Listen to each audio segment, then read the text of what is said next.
Bonsoir tout le monde, ici Monsieur Cacahuète et Bonjour. ce soir nous sommes samedi.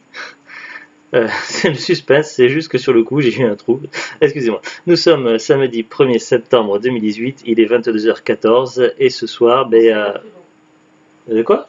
Ça me va très bien. Très bien. Hier donc dans la vidéo que vous allez voir, donc il y aura un petit décalage, c'est-à-dire que aujourd'hui, donc là, nous sommes en train d'uploader les vidéos du plan DVD que l'on a vu hier soir, tout en réalisant actuellement donc la vidéo du DVD qu'on a vu ce soir. Donc il y a un petit décalage. Donc c'est normal, vous inquiétez pas. Donc là, pour nous, là, on est samedi 1er septembre, mais vous verrez cette vidéo dimanche 2 septembre dans la journée, après avoir vu le ballon DVD du vendredi 31 qui sera fini d'être uploadé dans la matinée du 2 septembre. Oui.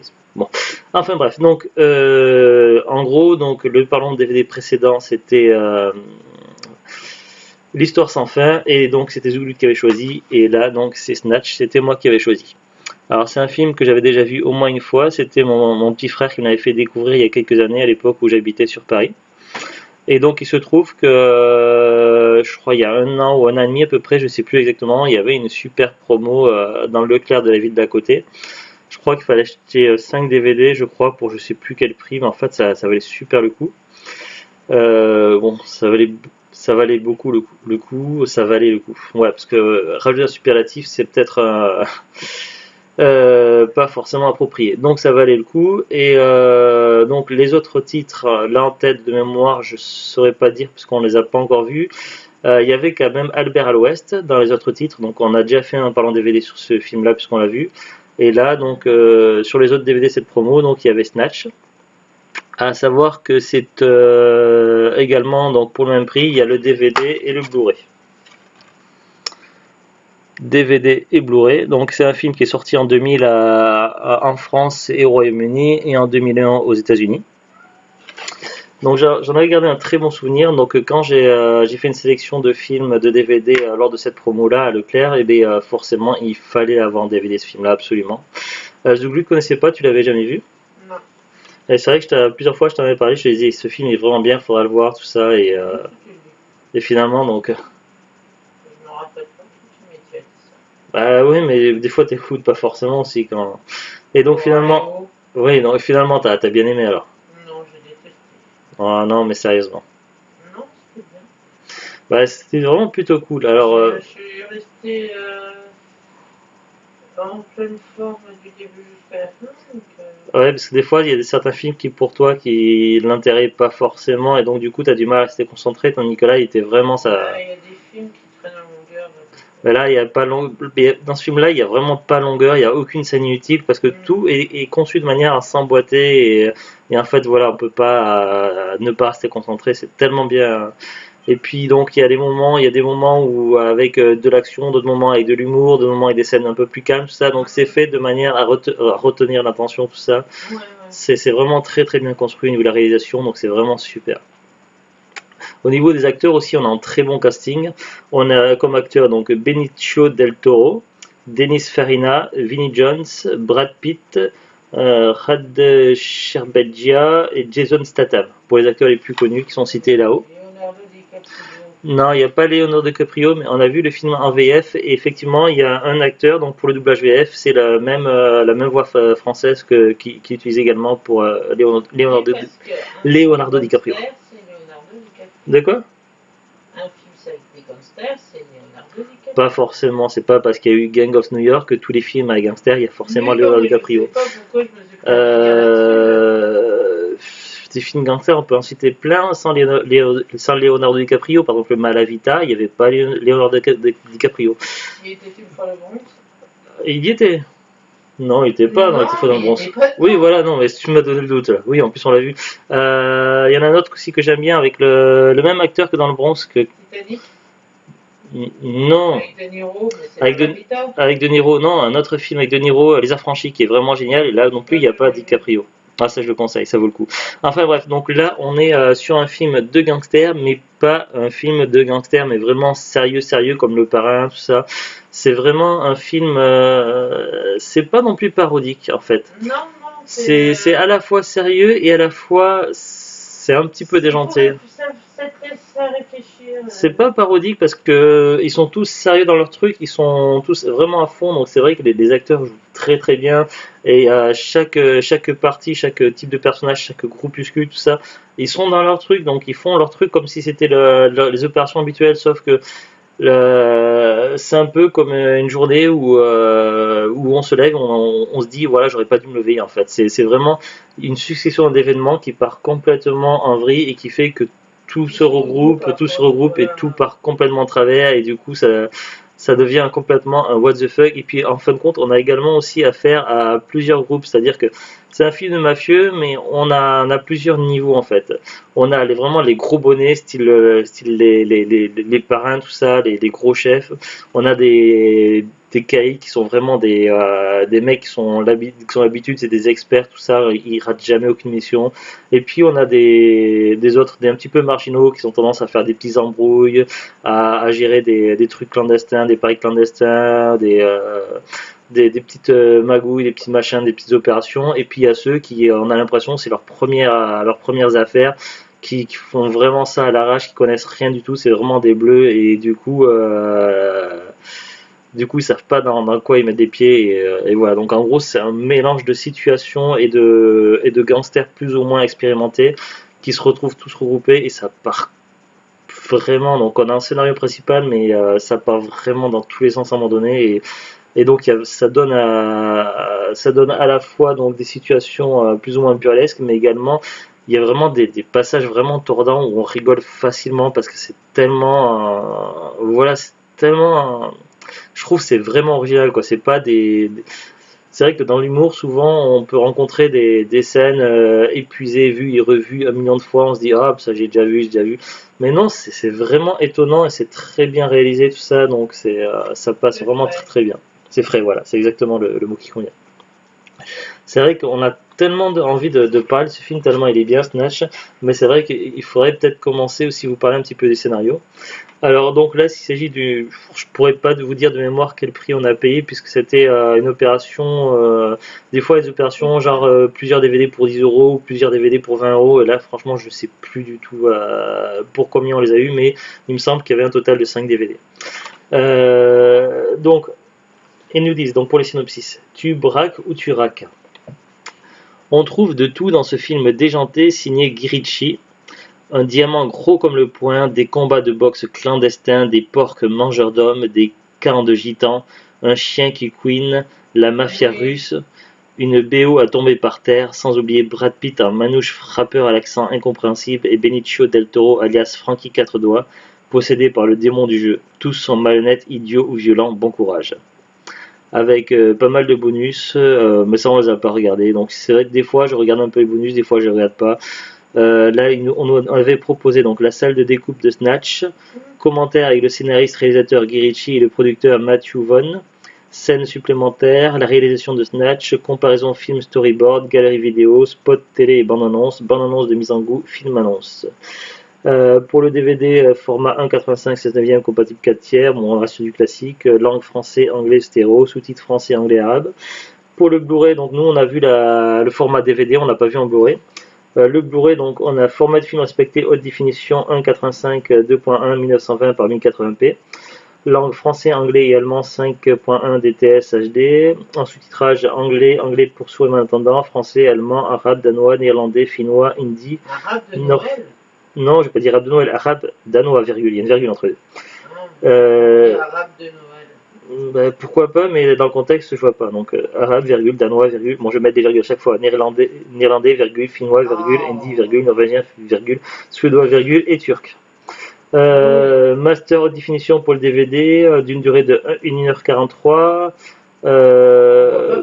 Blu-ray durée approximative 1h42, donc il y a une minute de moins pour le Blu-ray, je sais pas pourquoi. On voit vraiment pas le temps passer, c'est passé très très vite le temps tellement on était pris à fond dans le film. Alors bon, c'est vrai, donc là on nous dit en gros quelques trucs derrière, mais ça vous dit pas le scénario. Donc pour essayer de résumer ça simplement sans trop spoiler, pour faire clair, donc déjà on va essayer de découper les choses les unes après les autres. On a un braquage. Donc un vol de diamants, il y a des petits diamants, mais ce qui est intéressant, c'est qu'il y a un gros diamant, mais vraiment très gros. Et donc ce diamant, ce braquage a été commandité par une personne, du moins si on a bien compris. Et donc l'un des braqueurs, celui qui a le gros diamant et qui doit le remettre à quelqu'un, donc au commanditaire, il doit d'abord faire un truc, je sais plus exactement pourquoi, donc c'est vrai qu'il y a certaines sectes qui manquent un petit peu de clarté, mais le truc c'est que normalement il n'est pas censé s'arrêter pour jouer, mais c'est un joueur invétéré, et donc quelqu'un qui est au courant de cette affaire essaie de piéger ce joueur-là en l'amenant à aller vers des paris clandestins de matchs de boxe clandestins pour donner l'opportunité à un complice d'organiser un vol et qu'il faut voler ce type-là, mais il ne faut surtout pas le tuer, sinon on remonterait à sa piste. Voilà en gros le scénario de base qui était prévu. Sauf que entre temps, donc c'est vrai qu'on a une voix off qui est pas trop présente, beaucoup moins présente que dans Amélie Poulain. Donc on a une voix off qui nous explique un petit peu ce qui se passe et cette voix représente un personnage. Et ce personnage-là, qui est incarné par Jason Statham, donc il a un acolyte, donc un complice ou comment on peut dire, comparse plutôt, qui a la voix française. La voix française, c'est celle de Leonardo DiCaprio. J'ai du mal à le prononcer ça. Et donc avec son comparse, donc il gère deux business, donc un business de match de boxe clandestin. Non, mais là ils sont encore un petit peu, ils sont pas encore vraiment professionnels dans ce domaine-là. Ils cherchent à prendre de l'expérience et ils gèrent également des machines à sous clandestines.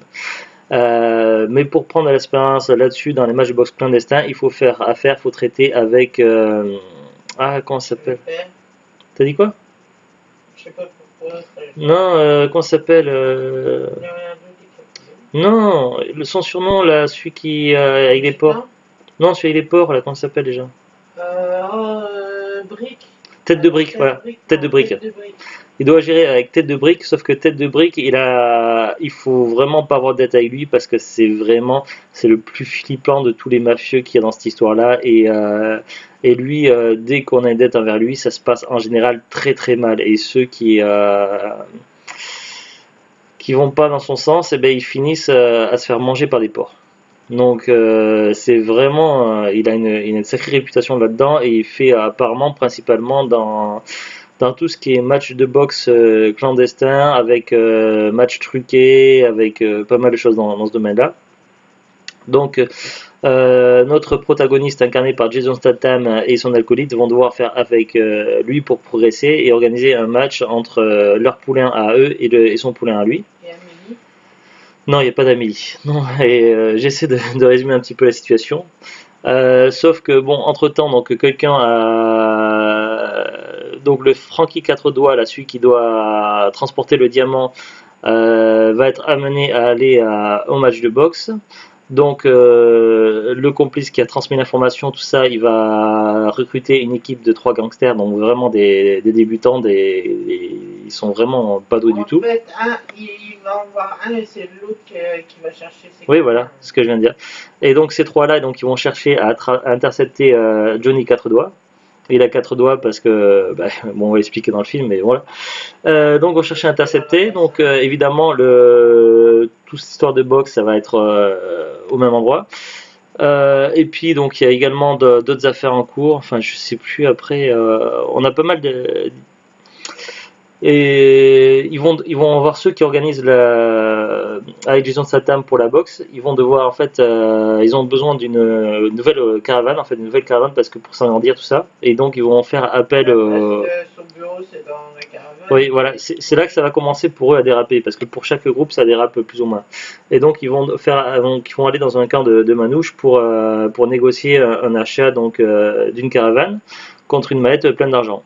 Seulement ils vont se faire avoir, ça va se régler par un match de boxe et du coup leur poulain eux ne sera plus opérationnel et ils vont devoir demander à un des manouches, celui qui est incarné justement par Brad Pitt, de travailler pour eux, de faire le match à la place. Et évidemment ce type là il est très futé et donc voilà, il va y avoir ça. du coup, en fait, il y a pas mal de choses. Il y a plusieurs groupes qui vont se rejoindre. Et puis, parmi les gens qui sont intéressés par par le diamant, par le fameux gros diamant, il va y avoir aussi Boris Parbal. Il a deux surnoms, et un surnom c'est Parbal, l'autre surnom je sais plus c'est quoi, et là je vois Neige qui fait des bêtises à côté. Neige, descends de là. Donc un russe qui n'est pas vraiment russe. Neige, arrête tes bêtises. Et, et donc voilà, donc tu vas avoir plusieurs groupes qui vont se croiser, entrecroiser, puis à un moment donné, il y en a plusieurs qui vont se retrouver ensemble, et ça va partir vraiment complètement à vrille. Il va y avoir aussi un chien dans cette histoire, il va y avoir plein de choses, et ça c'est vraiment très drôle, mais ça part vraiment dans tous les sens, et voilà, donc il y a forcément des fusillades, il n'y en a pas tant que ça, mais il y a des règlements de compte, il y a quand même l'ambiance gangster, il y a de l'humour, il y a différentes affaires, il y a des choses entremêlées, tout ça, c'est vraiment, il est super ce film, je vous recommande, et ouais, c'est difficile de ne pas spoiler, mais ça vaut vraiment le coup, et toute l'action se passe à Londres, ça se passe pas que au niveau de la boxe, il y a également plusieurs autres lieux, évidemment, c'est pas que dans un seul lieu, mais voilà, c'est très très bien construit, on se lasse pas du tout, et c'est vraiment un film qu'on peut revoir plusieurs fois, il n'y a pas de problème, franchement, c'est un film, pour moi, ça fait partie des films cultes à voir et à revoir, donc si vous l'avez pas encore vu, essayez de le trouver. En plus, je crois que c'est un film qui s'est relativement bien vendu, donc je pense que le DVD doit pas être trop rare. Vous devriez pouvoir le trouver assez facilement, que ce soit sur internet ou dans les magasins style cash, tout ça, d'occasion, ou peut-être même en brocante, enfin je sais pas trop, mais en tout cas, normalement ce DVD devrait pas coûter très cher, et voilà, donc normalement ça ne devrait pas trop galère à trouver, mais en tout cas ça vaut vraiment le coup. Après, il y a peut-être plusieurs éditions de ce DVD là, donc je sais pas pour l'édition DVD et Blu-ray, là, le combo qu'on a là, je sais pas si cette édition est plus rare que les éditions classiques, mais voilà, le film en lui-même sur DVD ne devrait pas être très rare. Et en tout cas, voilà, ça fait partie pour moi des films cultes à voir. En tout cas, voilà, c'est Snatch. Vraiment, je recommande. Est-ce que tu as autre chose à rajouter, Zulit? Non. C'est tout? Pas d'autres remarques sur le film, tout ça? En tout cas, voilà, on a passé un très bon moment, et puis vraiment, voilà, donc quelques images aussi du recto du film. On voit des différents personnages là, et puis on voit Brad Pitt dans le coin du Matchbox, ça. Et vraiment, ce film, il vaut le détour. Ouais. Ça s'appelle Snatch. Sur ce, donc on vous dit à très bientôt et au revoir. Au revoir. Au revoir.